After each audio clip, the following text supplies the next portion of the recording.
listen up. Welcome back to the Jake Asman Show. Time now for some quick hits. You gotta move quickly. There's no time. Move fast there, come on. Here we go. It is time for America's favorite sports radio segment. It is time for quick hits right here on the Jake Asman Show. It's come to my attention thanks to an A-plus listener by the name of Justin Mader that the stream was a little fuzzy. It was making like a buzzing noise. I tried to toy with it during the commercial break. It sounded good when I went back and listened to myself off my phone. If that is an issue, though, I do apologize. You can always listen to the show as a reminder on the SportsMap radio app if there's still some technical difficulties. You got to stop bringing in the jar of bees and setting it next to your computer. That could be it. If anyone knows bees, Ron, it would be me after what I went through. Well, you want fresh honey. We all get it. Well played. Well played. Quick hits this morning, brought to you by Exergen. Everyone's temperatures, well, they vary throughout the day, so it's important that you screen for fever in the morning and, you guessed it, in the evening.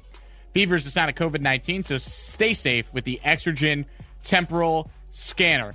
We've done a lot of basketball and baseball so far this morning, which means going to catch up with some football. Championship Sunday is upon us, and we begin with the Bucks and the Packers. That is the NFC title game. It's on Fox at 3:05 Eastern, and it's Aaron Rodgers and Tom Brady squaring off. Aaron Rodgers was asked yesterday about the opportunity to face Thomas Edward Brady with a chance to go to the Super Bowl on Sunday.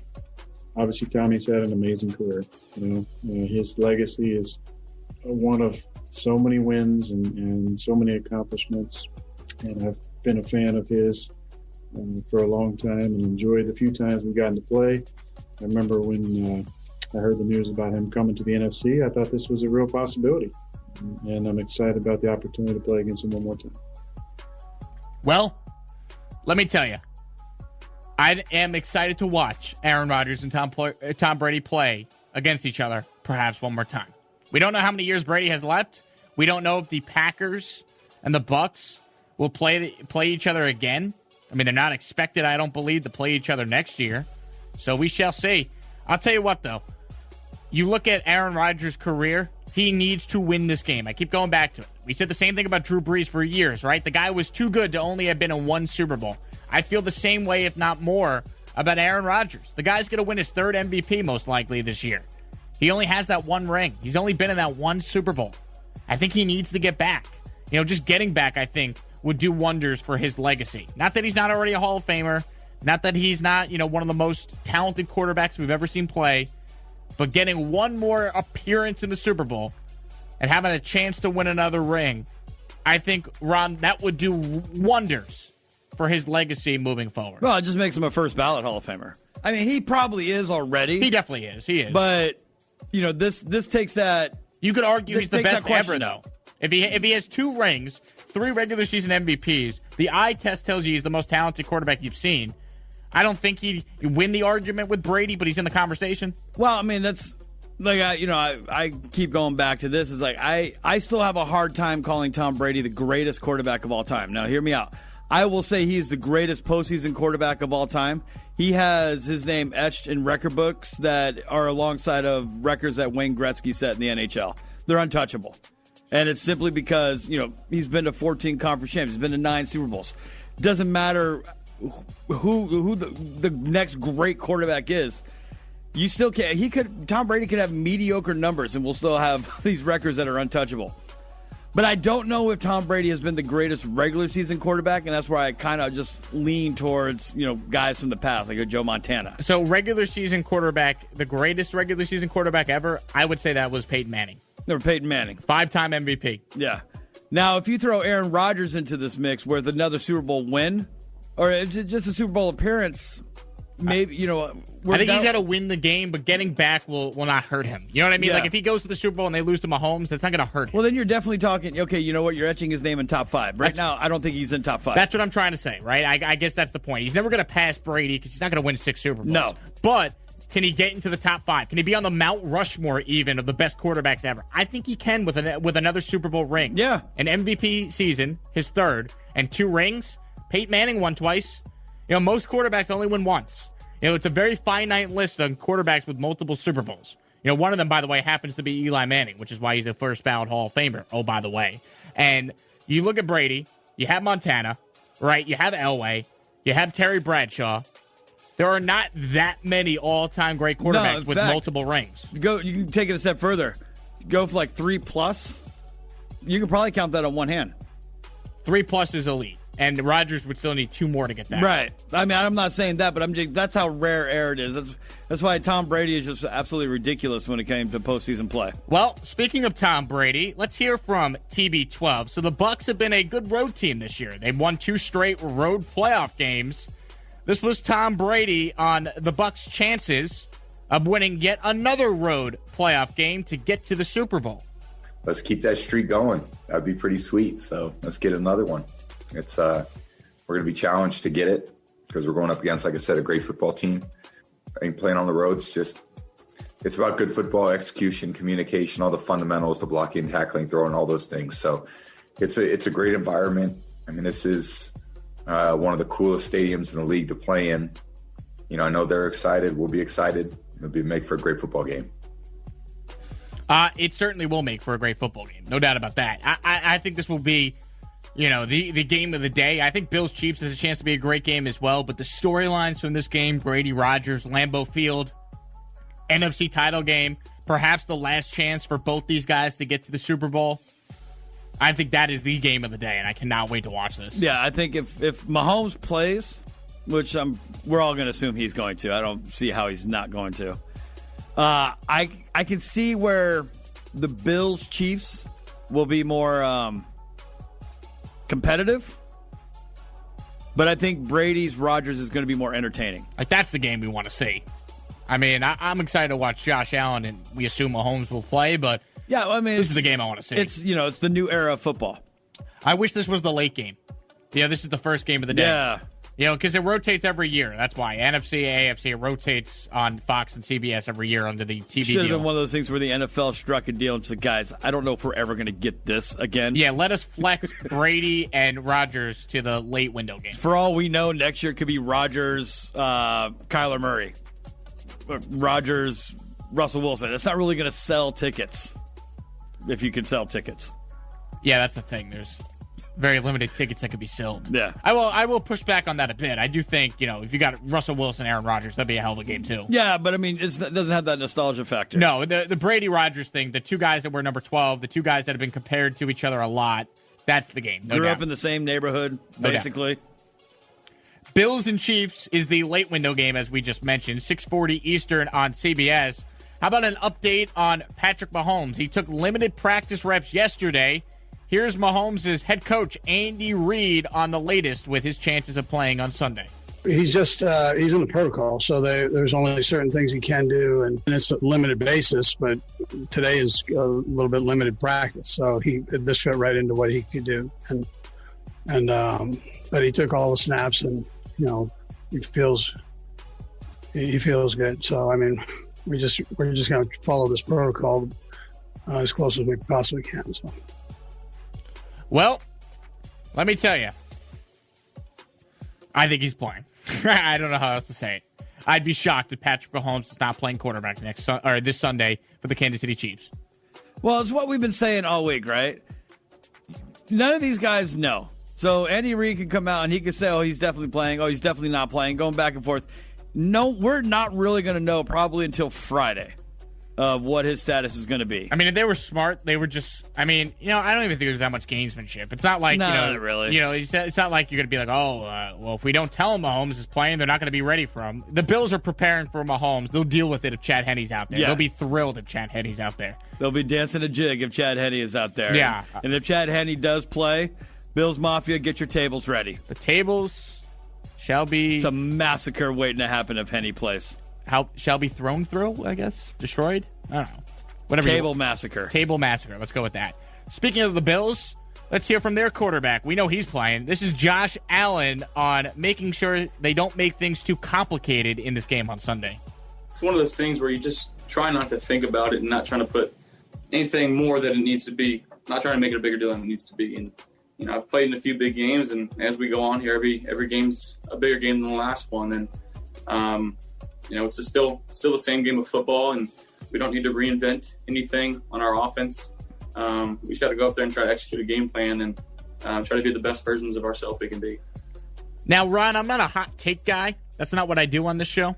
I give you informed takes. I give you real takes. I give you takes that I genuinely believe in. But here's a hot take for you. You ready for this? The Bills are going to need to score more than 17 total points if they want to win on Sunday. They beat the Ravens 17-3 last week. They only had 10 points on offense because 7 of those points were via the defensive interception by Terrion Johnson. If they're going to win on Sunday, Buffalo, you're going to need to score more than 17 total points. Is that a hot take or just a bold statement? No, that's a hot take. I don't think you'll get that take from any other show in the country. I think here's another one you got to say is, I love what Josh Allen is saying. He's saying what he's supposed to be saying. But who are we kidding? Josh Allen, this is the biggest game you've ever played in your life. He made a great point, though. Every game from this point forward is the biggest game of his life. Till this year, he had never won a playoff game. So that wild card game was the biggest game of his life. Last week, obviously, divisional round, biggest game of his life. AFC Championship game, you guessed it, biggest game of his life. And guess what? They win on Sunday. I would argue 2 weeks from now, Super Bowl Sunday, that would also then be the biggest game of his life. I'm sorry, man. You went to Wyoming. I don't want to put Wyoming down, but it's not like you came from a powerhouse conference. And it's not like you came right from an NFL team to another NFL team. Like you came straight out of high school into an NFL team. These are the biggest games of your life. And you know what? The thing is just you're gonna be nervous. You're gonna have those jitters. It's how you control it. You know what's so funny? It got me thinking, too, what writers and us as, media people do every year. I'll use the NFL as an example. Every offseason for your favorite football team is the most important offseason in the franchise's history. Like the last 3 years, I remember specifically saying it's the most important offseason of the Jets' history. Oh, I guarantee it. I know I did because I kept saying for the last 3 years, we need to find a quarterback. We need to find a quarterback. Guys, Rivers is going to be done soon. What are we doing? And year after year until last year, this is probably one of the first off seasons where I'm just breathing, going, you know what? I'm okay. See, but here's the thing. Let's go find just a piece to complement Justin Herbert. For the Chargers, though, you could still argue it is still the most important offseason. They have to get the coaching hire right because you have this great quarterback now, but can you win with them without a great coach? Kind of wish we waited a little bit longer before Rams guy. Brandon Staley? Yeah. You're not a fan? I don't know how I feel about it yet. When's his introductory press conference? I don't know. That's why I'm thinking, are they still on the fence about it? Has the ink dried enough for them to go, yeah, we need to do a press conference now? It could just be taking some time. The Jets are introducing Saleh later today. They hired him last week. Listen, the Rams just finished off their season last weekend, so there's still a little bit of time. Yeah, that is very true. You mentioned Phillip Rivers. He used to play for the team that you love, the Did he? Chargers. Yeah, you might be familiar with his work. No. So Phillip retired from the NFL yesterday after 17 seasons. Why don't we hear from one of his teammates? I'm sure another player that Ron Culver enjoyed watching play. This was Sean Merriman to TMZ on why he believes Phillip Rivers is a, no doubt about it, Hall of Famer. Phillip Rivers is a Hall of Famer, and anybody look at the numbers can tell. You would have liked that for him to have a Super Bowl or two up in there to make it official, but anybody who don't think Phillip Rivers is not a Hall of Famer has just bumped their heads. See, I push back on that a little bit. I do think Phillip Rivers is a Hall of Famer. He was one of the best quarterbacks of his era, 8-time Pro Bowler, had great statistical seasons, but it's not a foregone conclusion. The guy was good in the regular season, and he has never even been to a Super Bowl, so it's not a lock he's getting in. See, Eli Manning to me is a lock. He's a 2-time Super Bowl MVP. I don't care what the regular season numbers were. Phillip Rivers was a very, very, very good quarterback, but the NFL Hall of Fame sometimes could be the Hall of very, very, very good, so that should get him in. If there was actually a Hall of Fame and it was just the best of the best, he wouldn't get in. But that's not what the Hall of Fame is anymore. So Phillip Rivers, to me, absolutely belongs in Canton, Ohio. Yeah, I agree. My thing is okay, is it first ballot?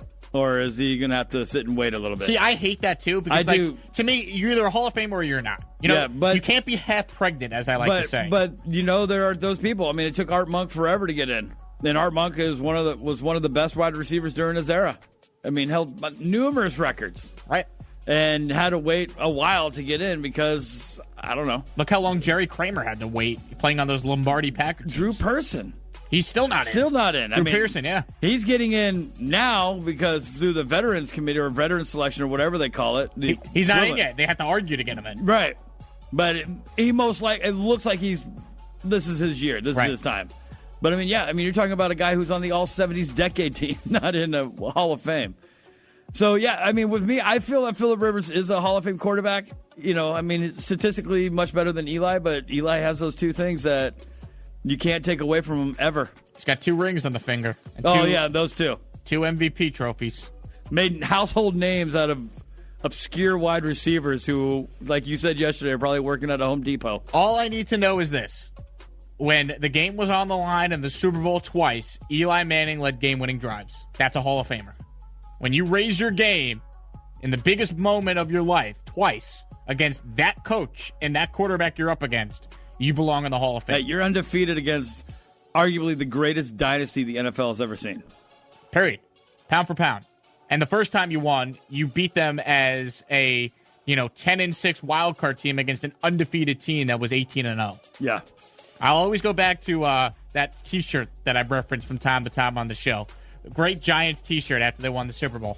The shirt said, 18 Patriot wins, 1 Giant loss. Such a great shirt.